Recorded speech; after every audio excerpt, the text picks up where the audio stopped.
Hello, I'm Diane Dunnigan from Muleshoe Area Public Library, and today we are going to talk about the book called The Bookwoman at Troublesome Creek.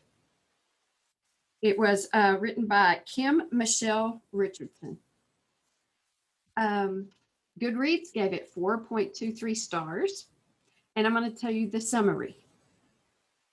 In 1936, tucked deep into the woods of Troublesome Creek, Kentucky, lives blue-skinned 19-year-old Cussie Carter, the last living female of the rare blue people ancestry. The lonely young Appalachian woman joins the historical Pack Horse Library Project of Kentucky and becomes a librarian, riding across slippery creek beds and up treacherous mountains on her faithful mule to deliver books and other reading materials to the impoverished hill people of eastern Kentucky. Along her dangerous route, Cussie, known to the mountain people as Blewett, confronts those suspicious of her damselfly blue skin and the government's new book program. She befriends hardscrabble and complex fellow Kentuckians, and is fiercely determined to bring comfort and joy, instill literacy, and give to those who have nothing a bookly respite, a fleeting retreat to a faraway land. Inspired by the true and historical blue-skinned people of Kentucky and the brave and dedicated Kentucky Pack Horse Library Service, the Bookwoman of Troublesome Creek showcases a bold and unique tale of the pack horse librarians in literary novels, a story of fierce strength and one woman's belief that books can carry us anywhere, even back home.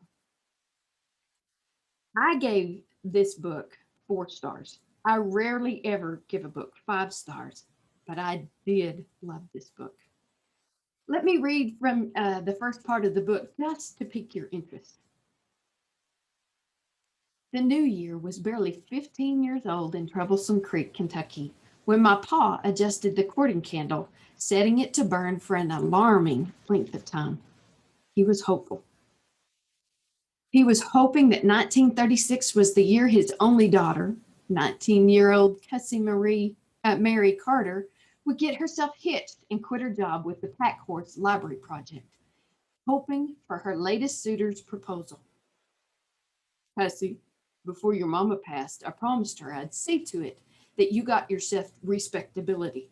But I've nearly gone busted buying candles to get you some. You got a respectable life, I said quietly. I have a good job making $28 a month, delivering books to folks who are needing the book learning in the hills. I need you safe. You could catch your death in this cold, same as your mama. You're all I have, Cussie, all that's left of our kind. The very last one, daughter. But if I marry, the WPA will fire me. Please, I'm a librarian now. Why, even if Roosevelt approves, we need the money. And it's honorable work, and a working woman will never not. Who will marry me? Who will want me? Later on, this happens in the book. Pa set a new suitor to our porch. Hewitt Hartman plopped heavily in the rocker, nearly busting the plain seating as I lit the short taper. He hunched over a ripe belly, whittling his hat, working his coated tongue around a big chaw before sputtering a greeting I couldn't understand. He asked to see the land deed. The man grunted several times while reading the deed. The 10-acre dowry was more than generous. Mr. Hartman leaned in for the taper and studied the deed. Finally, he cleared his throat, stood, and spit a wad of tobacco over the rail, the brown spittle painting his bottom lip and a few droplets speckling his chin.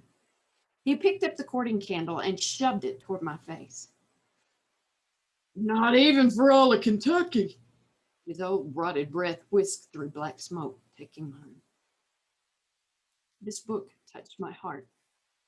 It is about a bookwoman, but that isn't what touched me. So many times we see people with our eyes when we should be looking at the heart. We should be seeing with our heart, not our eyes. This quote from the book struck me. Being able to return to the books was a sanctuary for my heart and a joy bolted free, lessening my own grievances, forgiving spent youth and dying dreams lost to a hard life, the hard land, and to folks' hard thoughts and partialities. How many of us have lost ourselves in books to forget the things going on in our lives? The library has this paperback regular print copy of the book and an ebook and an audiobook on overdrive. We do have the large print edition back ordered and we hope to receive it soon. I hope you will come in and try this book. You will not be disappointed. Thank you.